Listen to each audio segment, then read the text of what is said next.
اللہ اکبر. کیا رمضان کے مہینے میں جہنم کے دروازے بند کہاں، جنت کے دروازے کھول دیے جاتے کہاں، کہ عذاب قبر ہٹا لیا جاتا ہے کہاں. پھر عید کے بعد اللہ اکبر، اللہ والا بھی اللہ والا تھا، کہ لگا دنیا کا قانون ہے حساب روک کے 15 دن بعد دوبارہ حساب لینا شروع کرتے ہیں. وہ ارحم الراحمین ہے، اپنے بندے کو ایک مرتبہ معاف کرتا ہے، دوسری مرتبہ پکڑ کے کٹہرے میں نہیں لے کے آتا ہے. اللہ اکبر. اگر ایک مرتبہ حساب معاف کر دے تو دوسری مرتبہ حساب نہیں لیتا ہے. اگر اس نے عذاب قبر ہٹا دیا تو ہٹا دیا، اگر اس نے عذاب قبر معاف کر دیا تو معاف کر دیا. میرے عزیزوں، اتنی دعائیں ہمارے ورثاء کے لیے، اتنے سجدے، اتنے رب اجعلنی مقیم الصلاۃ کی دعائیں، ربنا اغفر لی ولی والدی کی تمنائیں. جب اتنی دعائیں قبر میں جا رہی ہیں تو امید ہے وہ عذاب نہیں دے گا بلکہ عذاب کو رحمتوں میں تبدیل فرمائے گا. آج میرے عزیزوں، اللہ کے دربار میں ہاتھ اٹھا کر اپنے لیے جن کو تم کندھے پر چھوڑ کے قبرستان چھوڑ آئے ہو، اٹھا کر ان کے لیے آج سب کے لیے خدا سے رحم مانگ لو.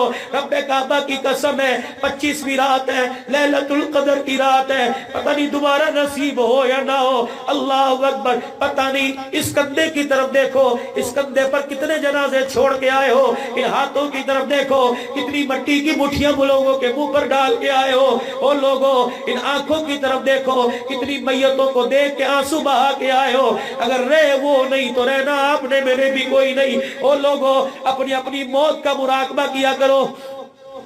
موت کا مراقبہ کیسے کہ ابھی فرشتہ سامنے آ گیا اور ابھی اس نے میری روح نکال دی. بیوی دوڑ رہی ہے، امی کہہ رہی ہائے میرے پوت کو کیا ہو گیا. بچہ دکان سے آ گیا، بھائی دکان بند کر کے آ گیا، ابھی میرے نرخڑے میں روح آ کے اٹک گئی. میری بیوی مجھے دیکھ رہی ہے، میرے بچے میرے سینے پہ ہاتھ مار کے رو رہے ہیں، میری بچیاں پیر پکڑ کے رو رہی ہیں. پھر مراقبہ کرو، ہائے میری آنکھ بند ہو گئی، میری بیوی کی چوڑیاں اتار لی گئی، میری بیوی رشتہ دار آئے گے، دوست آئے گے، میں آنکھوں سے تکتا ہوا انتظار کروں گا کون پہلا سپارہ پڑھ کے بھیجے گا، کوئی دوسرا پڑھ کے بھیجے گا. فرشتے آ کے کہیں گے کیا چھوڑ کے آیا؟ جو چاول پر گوشت کی بوٹی پہ لڑنے ہیں کل کو چھوڑ کے آیا، جو ٹھنڈے پانی پہ لڑنے ہیں کل کو چھوڑ کے آیا، جو شوگر والی چائے پہ لڑنے ہیں. اللہ اکبر. گھر سے جھگڑوں کے فساد کی آواز آئے گی، یتیموں کی غیبتوں کی اور بچیوں کی عزت کی دھجیاں اڑانے کی آواز آئے گی. میرے عزیزوں، کسی کے قرآن پڑھنے کی آواز نہیں آئے گی. پھر 1 سال ہوگا، میرا بچہ موٹر سائیکل گھوگو کرتا قبر کے پاس سے گزرے گا، بھائی بھی گزرے گا. 1 سال ہو جائے گا، ہر جانے والے کو میں آواز دوں گا اتنی بھی بے وفائی اچھی نہیں ہوا کرتی. تمہارا باپ صبح سے لے کر رات تک تمہارے لیے کیا کیا نہیں لے کے آیا کرتا تھا، کتنے نامراد نکلے. سارے دل میں تجھے بیوی یاد آئی، بچے یاد آئے، تجھے یار یاد آئے، تجھے باپ یاد نہ آیا. کاش تجھے باپ یاد آتا. آج جمعۃ الوداع تھا، آج جمعہ پڑھ کے باپ سے ملاقات کر کے آتا، عصر کے بعد ماں سے ملاقات کر کے آتا. اور لوگوں، فجر کے بعد ماں کے سے ملاقات کر کے سورہ یاسین سنا کے آتا، چاروں کل سنا کے آتا، سورہ اخلاص سنا کے آتا.